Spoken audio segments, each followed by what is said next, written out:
It's no secret that I like to make things, so here are my top 10 DIY projects from this year. Hello and welcome back. I'm Dalia, and a little over a year ago, my husband Parth and I packed up our apartment in downtown Toronto and drove back to my little hometown. And we started over again with nothing. We've gotten to experience a much slower pace of life and be around nature so much more. And while there aren't a lot of places to shop here, that's okay because I really like to make things. I've spent much of the last year working on DIY projects to transform our rental apartment into a home, and I thought it would be fun to share my favorite projects from the last year. So let's get started. Coming in at number 10 is my DIY coffee table. This table is not only super easy, but also custom built to fit the exact design, shape, and size for my living room. All you need is 4 pieces of wood. You quickly attach them together using either L brackets or pocket holes, and then you can stain it however you like. I picked this really nice burnt wood look, which is just a little bit different than black stain. I applied a top coat, and just like that, my coffee table was put together. What I like about this is just how simple the project was. It was very quick and easy to put together. It can also be perfectly customized to the exact size of your living room. And since it's wood, it's a nice natural, cozy piece. So for number 9, we have my DIY cabinet table, which is actually on my balcony. This was one of the first large pieces that I built, and it took a lot of thinking to make, but I honestly loved how it turned out so much. The beauty of this piece is in the finish of it because it is a nice plaster design, and it has some nice wood accents to really warm up the piece. My balcony is relatively narrow, so I love that I could custom make this to be the exact width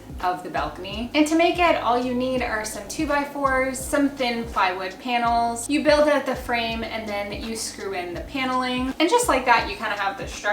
From there, I sealed in all of the little nooks and crannies using a waterproof sealant. I applied an outdoor spackling all over for some nice texture, and then I finished it off with a paint that could work outdoors as well. Of course, I wanted to have some shelving to add to the, nice aesthetic to it, so I added some 2x2 cedar pieces, and those acted as really good shelf supports, and then I put in some little cedar shelves. This piece ended up being the perfect outdoor piece, acting as a stand for my little electric barbecue, but it also would look really nice indoors. And also FYI, if you're ever building a fireplace, you could totally use the exact same method. This cabinet project was something I had on my mind for months and months and months, so I was really pleased to see that come together. Coming in at number 8 are my kitchen floors. This is the 3rd version of peel and stick tiles in a renter-friendly way that I tried. And for this one, I put down a shower curtain first. I kind of taped it all down, and then I just peeled off the backing to the nice marble tiling and stuck them down in a vertical pattern. I then grouted the tile with a nice gray color, and just like that, I had a brand new floating floor that is perfectly renter friendly and will leave absolutely no residue. What an inexpensive and easy project to upgrade any floors, especially as a renter. Or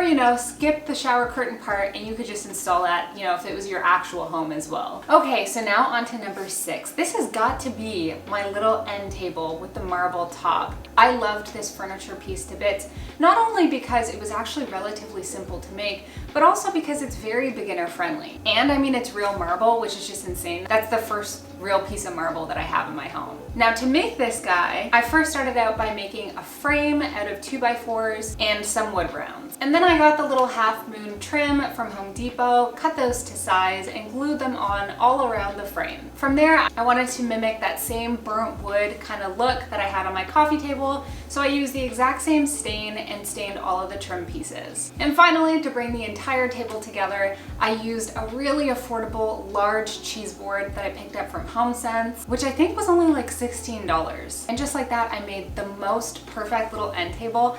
I love it so much, and I love that it's real marble because it's like a natural material that just looks so pretty. Also, it's a luxurious type of material, so expensive vibes. So for number 6, it's going to have to be my wood panel accent wall, also installed in a renter-friendly way, although you could install it in a permanent way. I have this in my living room, and basically I just took pieces of 1x2 wood, cut them down to size at Home Depot. I applied a nice walnut stain to it, and then used command strips to stick them onto the wall, making it the most perfect accent wall, adding the nice little wood touch, which warms up the space so much, and also matches my faux wood beams, which are to die for in my opinion as well. And I absolutely love that natural contrast that it has too. Now, a lot of people have asked me why I only did half of the wall with the wood panels, and the answer is that I do plan on putting up an art piece right in the center of the wall, and so the paneling will go right into the center of the art piece. Hopefully that makes sense, but that's my vision. It might just take me some time to get there. Number 5 is going to have to be my sliding door. Why? Because I made the door from scratch. All I did was get pieces of 1x6 and 1x5 lumber. I built out a super simple frame using pocket holes, and then I took these thin MDF handy panels and glued them onto the back. From there, I took some caulking and filled in all the little edges so it had a really professional finish. I then primed it and painted it with a cabinet and door paint. And then to install it in front of my closet, I just used a super affordable kit from Amazon. And just like that, I literally became a door maker. It was affordable, hundreds of dollars less than you would pay if you purchased it already built.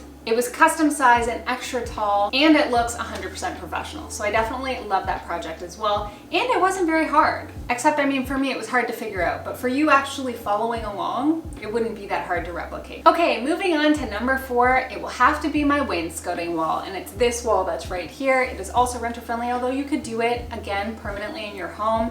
This is the 3rd time I have done this type of board and batten paneling. It looks stunning. It's super easy to do. It elevates the whole space 10 times over. It makes the wall look so much more grand and so much better.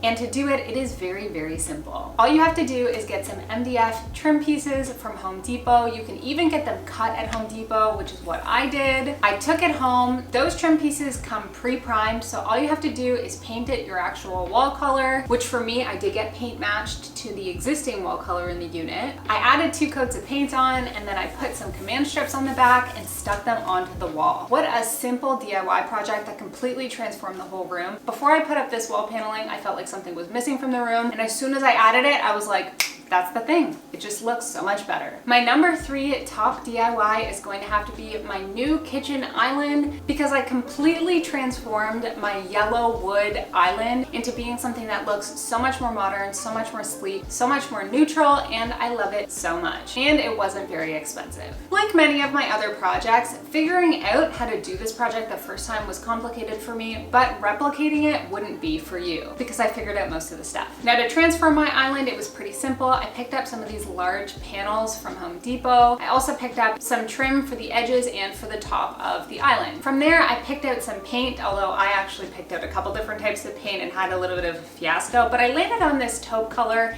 and I painted all of the trim and the panels in taupe. From there, I attached the panels onto the wall using command strips so that it is removable for me as I am a renter, and simply stuck them onto the wall. And just like that, I completely transformed my whole kitchen area and modernized it so much. Coming in at number 2 in terms of my most favorite DIY projects, it's going to have to be my console table for my entryway. This entryway table has so much character, it looks so nice, and if I were to try and buy it in store, it would be like hundreds of dollars, maybe like $500, $700, so much money. And instead, I created something that looks vintage, but I mean, is made of new materials, but it definitely has the same vibe, the warmth, the texture, and it's just a lovely, easy project. To make it, I took a couple pieces of wood for the legs, and I used a miter saw to cut the legs at an angle and at a bevel. I used pocket holes to attach the legs onto the top, and also added a little piece of wood as a crossbeam. Now, the real trick in making this piece look like a reclaimed wood vintage piece is to really distress the wood. And so, using a couple tools that I had around, I banged it up, I scraped it up, I drilled little parts of it, I used pliers to remove little parts of it, and then I sanded.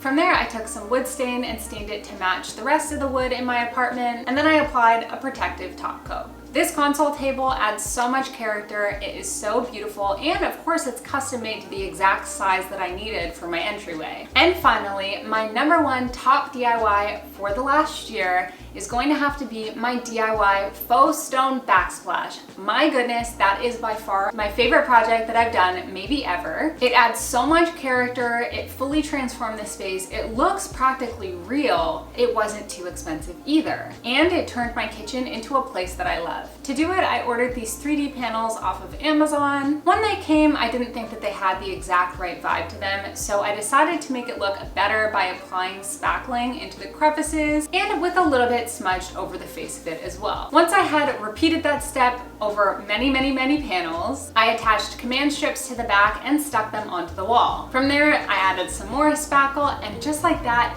my new backsplash was complete. Now, when it comes to DIY, the best part about it is that you can be inspired and curious and create something that is really an expression of yourself. It's something you can feel proud of. It's something you look at every single day, and that makes it so much more special. Obviously, I have no furniture yet, but hopefully that will come soon, and I'll be able to make this place a home. I started out with absolutely no skills in DIY and no official training. I have tackled things that I never would have thought that I would be able to do, and I promise you it can be the exact same way for you too. When it comes to new ideas, I really do believe that anything is possible, and if you can dream it up and if you can envision it, there's a way to do it. Thank you guys so much for watching today's video, and I will see you guys next time.